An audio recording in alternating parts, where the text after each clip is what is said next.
সে কোন বন্ধু বলো বেশি বিশ্বস্ত? সে কোন বন্ধু বলো বেশি বিশ্বস্ত?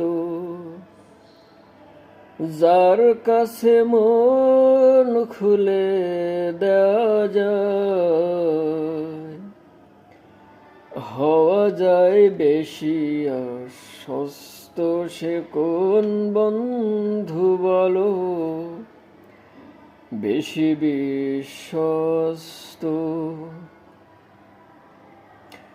তার নাম আহমদ, বড় বিশ্বস্ত। সে কোন বন্ধু বলো বেশি বিশ্বস্ত?